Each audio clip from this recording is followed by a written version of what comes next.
देखिए ये जो आप थार देख रहे हैं ना, इसका मार्केट प्राइस है 15 से 20 लाख और अगली वाली गाड़ी का 1 करोड़, अगली वाली का 3 करोड़ और अगली वाली का 5 करोड़। और सबसे आगे जो जा रही है एम्बुलेंस, ये इन सबसे सस्ती है। क्या आपको पता है इसके अंदर कौन है? इसके अंदर इन सभी गाड़ियों का मालिक है।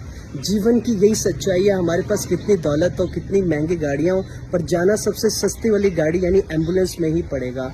और थोड़ी देर में होगा क्या, इनको जला दिया जाएगा, कुछ लोग रोएंगे, झूठी सांत्वना देंगे, घर आ जाएंगे, इनको भुला दिया जाएगा। पर इनकी दौलत को नहीं भुलाया जाएगा, उसको लेने के लिए झगड़े किए जाएंगे, कोर्ट केस किए जाएंगे और उसको लेने के बाद में ऐश की जाएगी, उड़ाया जाएगा उसको। तो भाइयों, क्यों ऐसी दौलत कमाए जिसको हम यूज ही ना कर पाए? भाई उतनी कमाए जितना हमारे यूज का है, हमारी फैमिली का यूज का है, हमारा निर्वाह हो सके। बाकी उस टाइम को, क्वालिटी टाइम को अपने लिए स्पेंड करें ना, आत्म शांति के लिए स्पेंड करें ना, अपनी सच्ची खुशी ढूंढे।